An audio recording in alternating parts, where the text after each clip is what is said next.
हाय दोस्तों, कैसे हो आप लोग। दोस्तों, हमारे चैनल ज्ञान सागर में आपका स्वागत है। तो आज हम एक नए टॉपिक से शुरुआत करेंगे। आज का हमारा टॉपिक रहेगा, पहले हम आपको बल के बारे में बताएंगे, फिर आपको बल के आघूर्ण के बारे में बताएंगे, फिर आपको बताएंगे दाब के बारे में। दाब क्या होता है, बल क्या होता है, बल आघूर्ण क्या होता है, इनकी परिभाषा किसने दी थी, इनके फॉर्मूले क्या होते हैं और इनके मात्रक क्या होते हैं, ऐसा ही मात्रक क्या होते हैं, इन सभी बातों पर। तो दोस्तों, ज़्यादा टाइम ना गवाते हुए पहले हम आपको बल के बारे में बताएंगे। बल क्या होता है? तो बल वह धक्का व खिंचाव है जो किसी की स्थिति में परिवर्तन लाने का प्रयास करता है। जैसे कि मान लो कोई वस्तु रखी है जिस पे हम अपनी ताकत के जरिए उसकी स्थिति में बदलाव कर लें। कुछ मान लो जैसे ये पेंसिल है, यहाँ पे रखी है, तो इसे हम अपनी ताकत से इसे सरका सकें, तो इसकी स्थिति में जो परिवर्तन आया, यानी पहले यहाँ तक थी अब यहाँ तक हो गई, तो यही होता है हमारा जो हम ताकत इसके लिए इस्तेमाल करते हैं, उसे ही हम कहते हैं बल। मान लो मैं ऐसे स्थिर खड़ा हूं, अब कोई दूसरा व्यक्ति मुझ में ऐसे धक्का लगाए तो मैं ऐसे हो जाऊं, तो जिसने धक्का लगाने के लिए जो ताकत इस्तेमाल की है वही होता हमारा बल। बल, फोर्स, ताकत, ये सभी एक ही बात है। तो आपको बल समझ में आ गया होगा। तो बल की परिभाषा दी थी हमारे जो फिजिक्स के पिता कहे जाते हैं, जो कि न्यूटन ने बल की परिभाषा दी थी और उन्होंने इसका मात्रक बताया था और उन्होंने बताया था कि बल क्या होता है। हम किसी चीज में कार्य में यूज करने वाली जो ताकत होती है वही हमारी बल होती है।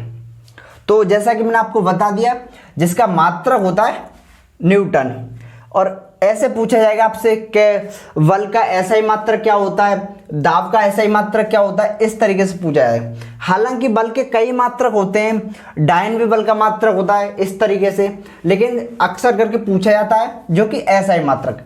ऐसा ही मात्रक क्यों पूछा जाता है? क्योंकि जो अंतर्राष्ट्रीय लेवल पे जो पद्धति अपनाई गई है वो ऐसा ही पद्धति होती है, तभी उसी के अंतर्गत ऐसा ही मात्रक पूछा जाता है आपसे। तो चलिए स्टार्ट करते हैं। बल, जिसे हम कहते हैं फोर्स। तो देखिए, पहले मैं आपको वन लाइनर इसकी परिभाषा बताऊंगा कि देखो ऐसा होता है कभी कभी कि कुछ जो हमारे टॉपिक होते हैं उनकी परिभाषा बहुत लंबी होती है, लेकिन जैसा कि आपको पता है परिभाषा पेपर में नहीं आती है। हालांकि पेपर में या तो एग्जाम्पल आते हैं या फिर आते हैं कि जो हमारी एसआई मात्रक होती है, जो हर किसी राशि की एसआई मात्रक होती है, वो पूछी जाती है। मैं आपको वन लाइनर इसकी परिभाषा लिखाऊंगा। हालांकि परिभाषा से क्वेश्चन नहीं आते हैं, लेकिन आपके समझने के लिए मैं उसकी परिभाषा लिखाऊंगा। तो देखिए,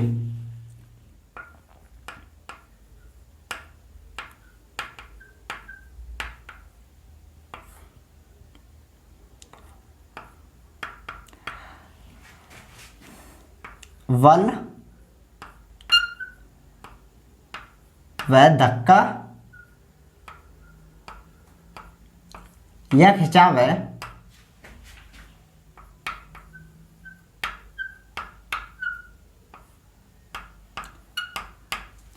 जो किसी की स्थिति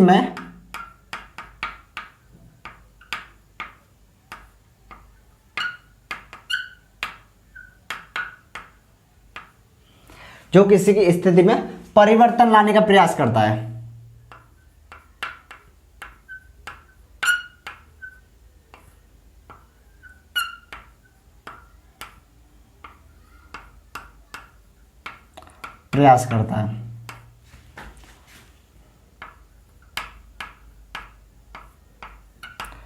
देखिए दोस्तों, ये होती है बल की परिभाषा। अब बात करते हैं इसकी परिभाषा दी किसने थी और इसका मात्रक क्या होता है। हालांकि बता तो दिया, मैं आपको लिखा भी देता हूं। बल की परिभाषा तो किसने दी थी? न्यूटन ने दी थी।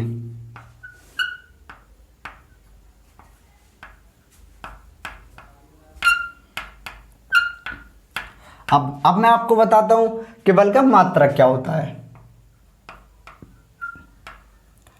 मात्रक, ऐसा ही मात्रक है इसका। तो इसका ऐसा ही मात्रक होता है न्यूटन। हालांकि जो डायन होता है वो भी बल का मात्रक होता है, लेकिन अगर आपसे पूछा जाए ऐसा ही मात्रक क्या होता है तो आपको न्यूटन बताना है। डायन भी इसका मात्रक होता है। चलिए अब मैं आपको लिखाता हूं बल का फॉर्मूला क्या होता है। F बराबर ma। तो दोस्तों F का मतलब तो आप भली भांति जानते हैं कि उसका मतलब होता है फोर्स, और m होता है वो होता है हमारा द्रव्यमान, और a होता है वो होता है हमारा त्वरण, जिसे हम बोलते हैं वेग परिवर्तन की दर। m होता है हमारा द्रव्यमान, या कह सकते हो मास होता है हमारा, ये होता है हमारा त्वरण।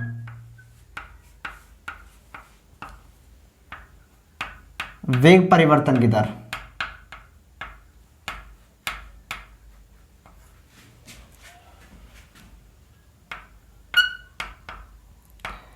वेग परिवर्तन दर इस तरह कह सकते हो।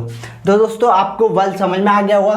तो अब चर्चा करते हैं बल आघूर्ण के, कि बल आघूर्ण क्या होते हैं और बल आघूर्ण से किस तरीके से क्वेश्चन आ सकते हैं और उनका मात्रक क्या होता है, उन सभी बातों पे। तो देखिए बल आघूर्ण, तो पहले मैं आपको बल आघूर्ण थोड़ा सा फॉर्मूले के माध्यम से समझा देता हूँ, फिर आपको बताएंगे कि उसके एग्जाम्पल किस तरीके से बनते हैं, ये सभी बातों पे।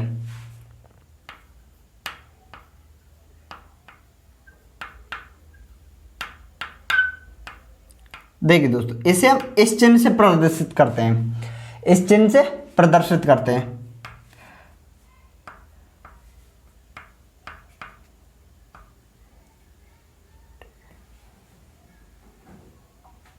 देखिए दोस्तों, जो टा होता है हमारा, इस चिन्ह से हम इसे प्रदर्शित करते हैं। तो बल आघूर्ण क्या होता है, ये दो चीजों पर कार्य करता है। एक होता है हमारा बल, दूसरा होता है हमारा डिस्टेंस। डिस्टेंस यानी दूरी। अब किस तरीके से कार्य करता है मैं आपको बताता हूं। देखो ये दोनों एक दूसरे के विपरीत कार्य करती हैं। किस तरीके से विपरीत कार्य करती है, ये सभी। इसका मतलब ये होता है, अगर हमारा फोर्स अधिक लगेगा तो इसका मतलब है जो डिस्टेंस होती है, जो क्रिया रेखा के बीच की दूरी होती है, वह कम होगी। अगर हमारा बल कम कार्य करेगा या कम लगेगा तो जिसके बीच की दूरी होती है वो अधिक होगी। तो इसका आप मतलब समझ सकते हो। अब मैं आपको बताता हूं एक किस तरीके से इसका मतलब है समझा गया है। आपने देखा होगा, थोड़ा सा एग्जांपल देता हूं आपको। दोस्तों मैं आपको एक चक्की के माध्यम से बताता हूं। चक्की आपने देखी होगी जिससे हम आटा पीसते हैं, और जो हाथ से चलाने वाली चक्की। तो क्या होता है, इसके बीच की दूरी ये होती है हमारी बीच की दूरी, जिसे हम बोलते हैं डिस्टेंस, जो केंद्र से और हत्थे के बीच की दूरी होती है। आपने देखा होगा ये चक्की होती है, ये इसका केंद्र होता है और ये होता है इसका हत्था। अगर ये हत्था हम यहां पे लगा दें, यानी इस दूरी को कम कर दें, तो इसको चलाने के लिए आपको जो ताकत या बल लगाने की जरूरत होती है वो अधिक लगाना पड़ेगा। अगर ये दूरी और बढ़ा दी जाए, ये हत्था यहाँ पे कर दिया जाए, तो आपको ताकत बहुत कम लगाने की जरूरत पड़ेगी। तो इससे आप समझ सकते हो। दूसरा एग्जांपल और बता देता हूं। एक होता है हमारा हैंडपंप, जो कि आप सभी को पता है और आपने हर जगह देखा होगा, आपके घर पर भी लग रहा होगा। कुछ इस तरीके का होता है। तो ये होता है इसका केंद्र और यहां पे होता है इसका पकड़ने का हत्था। तो आपने देखा होगा जो हैंडपंप होता है उसका हत्था लंबा क्यों होता है, क्योंकि उसका जो केंद्र होता है और केंद्र से हत्थे के बीच की दूरी अधिक हो सके। अधिक हो सके इसका मतलब क्या होता है, ताकि हम जब इसे चलाएंगे तब हमारा जो बल होगा वो कम लगे। तो इससे आप समझ में आया होगा कि जो बल आघूर्ण होता है वो दो चीजों पर कार्य करता है, बल और दूरी। अगर ये दूरी अधिक रहेगी तो हमारा जो ताकत होगी वो कम लगानी पड़ेगी। अब मान लो ये हत्था यहां तक हो तो आपको ज्यादा ताकत लगानी पड़ेगी। तो इसलिए तो ये दो चीजों पर कार्य करता है। अब बात करते हैं इसके एग्जाम्पल की। तो दोस्तों एग्जाम्पल किस तरीके से आता है ये सही बात है। देखिए जैसे कि एक होता है हमारा चक्की का हत्था केंद्र से दूर बनाए जाना।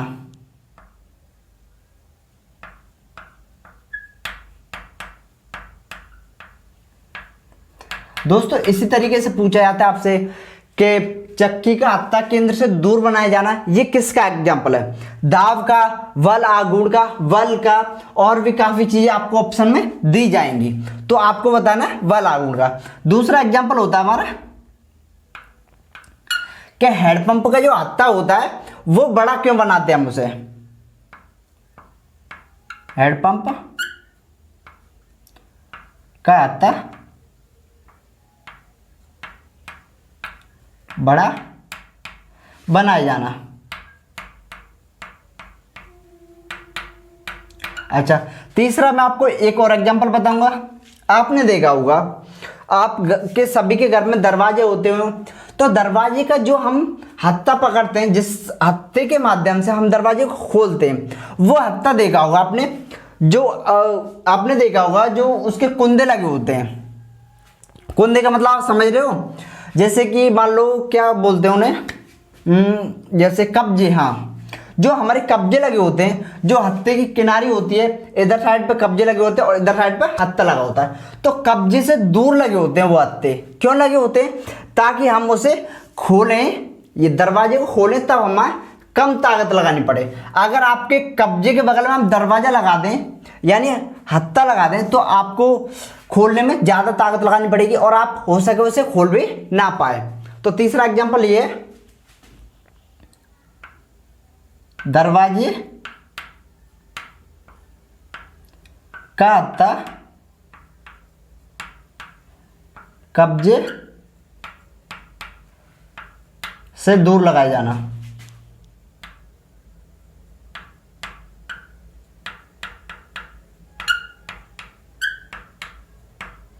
तो दोस्तों ये तीन मैंने आपको एग्जाम्पल बता दिए।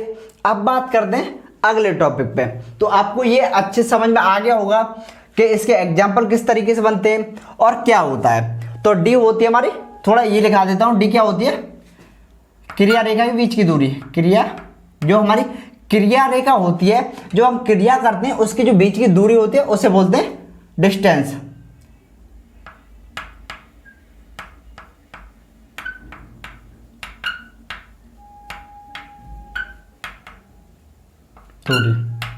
और F का तो आप पता ही है, F होता है हमारा बल। तो आपको मैंने परिभाषा लिखाई तो नहीं है, लेकिन इन दो संकेतों में आपको बता दिया, क्योंकि जो दूरी होती है वो बल के अपोजिट होती है। यानी अगर दूरी घटेगी तो बल बढ़ेगा, अगर बल बढ़ेगा हमारा तो दूरी घटेगी, अगर बल घटेगा तो दूरी बढ़ेगी। तो इतना आपको समझ में आ गया। तो अब बात करते हैं दाब के बारे में। तो दाब क्या होता है दोस्तों? किसी एकांक क्षेत्रफल पर लगाए जाने वाले को हम दाब कहते हैं, और उसका जो मात्रक होता है वो होता है हमारा न्यूटन प्रति मीटर स्क्वायर। हालांकि दाब के कई मात्रक होते हैं, अगर आपसे पूछा जाए उसका ऐसा ही मात्रक क्या होता है, तो वो होता है हमारा पास्कल। चलिए मैं आपको वो लिखा देता हूं, उससे पहले आपको ये साफ करते हैं।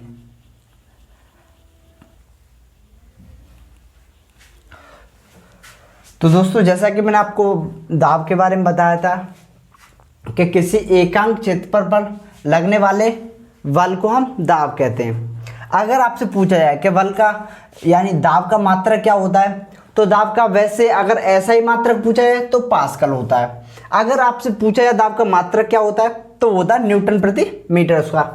हालांकि दाब के कई मात्रक होते हैं, एक टार भी होता है और एक वार भी होता है। ऐसे करके मैं आपको सभी का संख्यात्मक मान बताऊंगा और उनकी तुलना करके बताऊंगा कि किसका किसकी तुलना में कितना मान होता है। तो दोस्तों चलिए दाब बताते हैं। तो दाब को क्या कहते हैं? प्रेशर।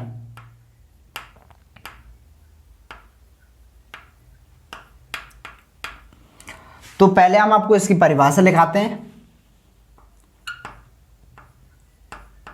एकांक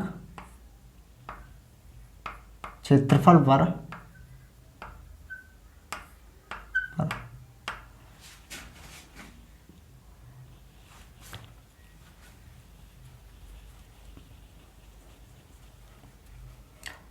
एकांक क्षेत्र पर लगने वाले बल को दाब कहते हैं। लगने वाले बल को दाब कहते हैं।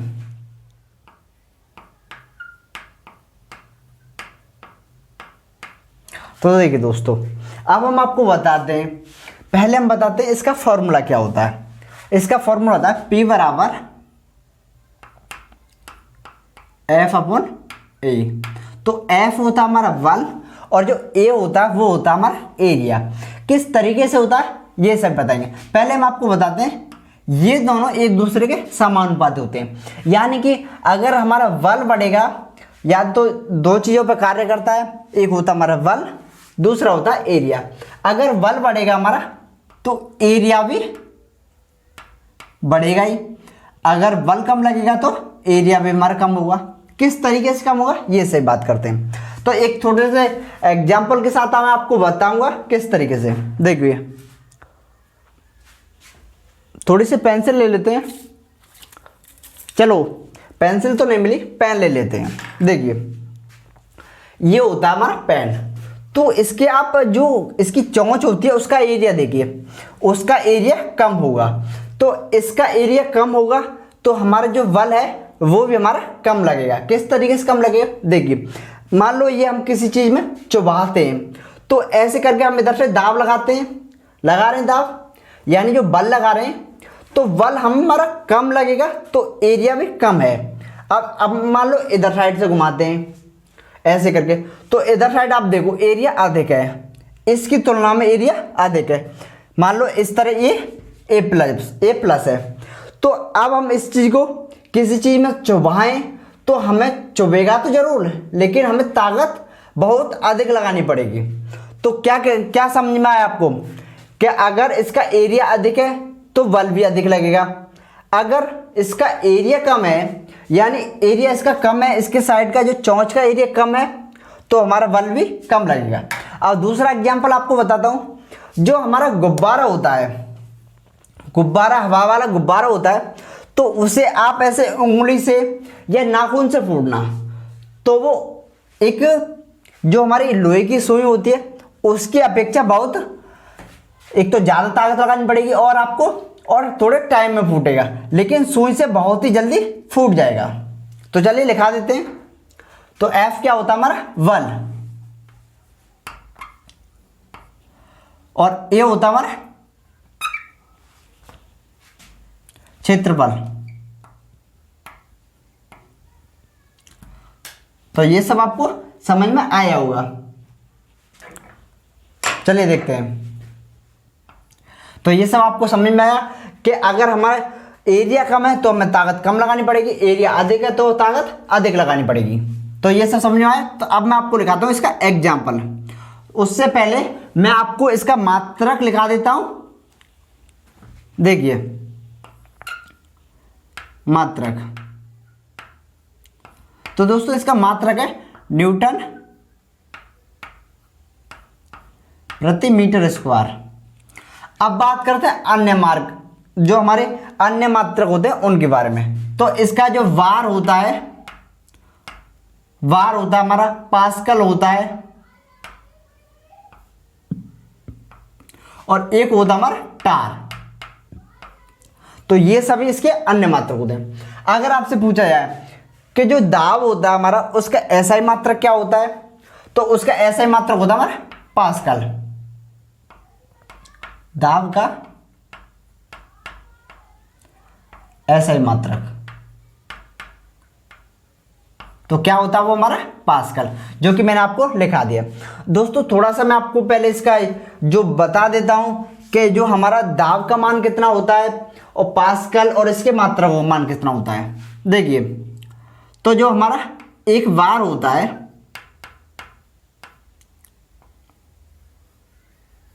एक वार होता है वो 10 की पावर 5 न्यूटन प्रति मीटर स्क्वायर के बराबर होता है। अगर बात करें हम पास्कल की, तो जो इसका एक वार होता है वो 10 पास्कल के बराबर होता है। अगर इसी तरह बात कर लें अगर टार की, तो 760 टार के बराबर होता है। यानी इसका जो एक वार होता है वो सभी की तुलना में 10 की पावर 5 न्यूटन मीटर के स्क्वायर बराबर होता है, और 10 पास्कल के बराबर होता है, और 760 टार के बराबर होता है। तो मैंने आपको इसका संख्यात्मक मान एक तुलना करके बता दिया। दोस्तों अब बात करते हैं इसके एग्जाम्पल की। देखिए, तो फर्स्ट इसका एग्जाम्पल है नुकीली कील।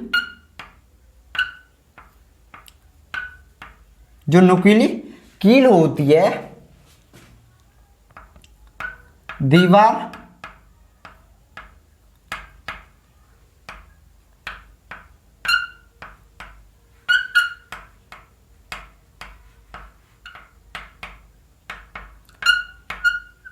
तो एक तो इसका ये मात्रक होता है, जो नुकीली कील होती है उसका दीवार में बहुत जल्दी प्रवेश हो जाता है। आपने देखा होगा उसे हम मामूली किसी औजार से ठोक सकते हैं। दूसरा होता है हवा वाला गुब्बारा।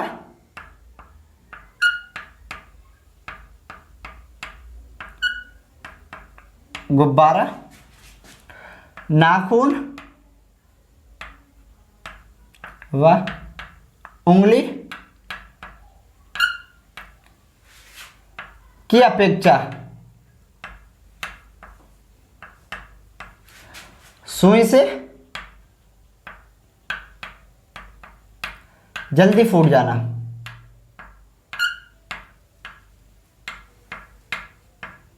आपने देखा होगा किसी गुब्बारे में हम ऐसे करके उंगली लगाएं या नाखून लगाएं, उससे जल्दी फूट जाता है उसका सुई से। अगर हम सुई में उसमें तनिक सी चबा दें तो वो सुई से जल्दी फूट जाता है। क्यों फूट जाता है? क्योंकि जो उसके सुई का जो आपने देखा होगा जो एरिया होता है वो बहुत कम होता है, बहुत ही वो चौंच होती है उसकी। अगर आप देखा हो नाखून की एक, या फिर देख सकते हो एक उंगली का एरिया, देखो उंगली का एरिया सुई की अपेक्षा बहुत अधिक होता है, और इसमें जो हमें ताकत लगाएंगे वो भी अधिक लगाएंगे। तो आपको समझ में आया होगा कि हमें जो हमारा जो कार्य करता है, दाब कार्य करता है, वो दो चीज़ें पर कार्य करता है। एक होता है बल और दूसरा होता है हमारा एरिया। अगर एरिया अधिक होगा तो बल अधिक लगाना पड़ेगा, अगर एरिया कम है तो हमारा बल कम लगाना पड़ेगा। तो आपको समझ में आया होगा। अब दोस्तों अब बात करते हैं वायु दाब मापी की। देखो जब हमने दाब माप बताया तो अब बात करते हैं दाब मापी की। तो वायु दाब मापी की, वायु दाब मापी। तो वायु दाब मापी क्या होता है हमारा? बैरोमीटर। क्या होता है? बैरोमीटर। दोस्तों बैरोमीटर क्या होता है? मौसम संबंधी घटनाओं के बारे में हमें संकेत देता है, जैसे कि वर्षा होगी, आंधी आएगी या मौसम साफ होगा, ये सब हमें बैरोमीटर बताता है। किस तरीके से बताता है मैं आपको एक मीटर बना के बता देता हूं। देखिए मैंने आपको एक छोटा सा मीटर, छोटा सा पैमाना बता दिया ऐसे करके। इसमें एक द्रव भरा होता है और इसका एक होता है पॉइंट, यहां इसका सेंटर पे होता है एक पॉइंट। देखिए इस तरीके से इसका पॉइंट होता है। अगर ये पॉइंट ऊपर जाता है, किधर जाता है? ऊपर जाता है, ऊपर जाता है, तो ये देता है मौसम साफ होने के संकेत। तो मौसम साफ होगा। दोस्तों ये अक्सर पूछ लिया जाता है कि वायु जो बैरोमीटर होता है वो किसको मापता है, या क्या मापने वाला यंत्र होता है, और वो किसके संकेत देता है, ये सभी। अब बात करते हैं अगर वो धीमे से नीचे आता है, धीमे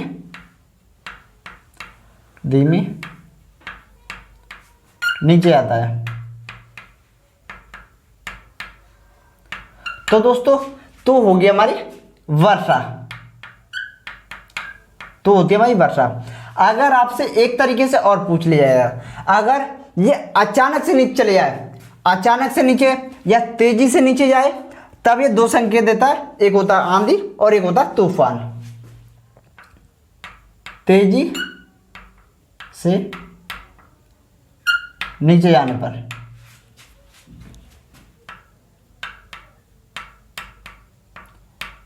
तेजी से नीचे जाने पर ये दो संकेत देता है, एक तो होता है आंधी प्लस तूफान। तो दोस्तों आपको समझ में आया होगा किस तरीके से हमने आपको अच्छे से बल के बारे में बता दिया और दाब के बारे में बता दिया और बल आग उड़ के बारे में। तो दोस्तों फिर मिलते हैं आपसे अगली वीडियो में हम एक नए टॉपिक के साथ। तो चलिए दोस्तों क्लास को विराम देते हैं और एक अच्छे टॉपिक के साथ फिर मिलेंगे आपसे। अगर आपको वीडियो अच्छी लगी है तो इसे लाइक कीजिए, शेयर कीजिए और आप बेल आइकन को अवश्य दबाएं ताकि आपको हमारी कोई भी नई अपडेट हो वो तुरंत ही आपको उसकी इन्फॉर्मेशन मिल जाए। धन्यवाद।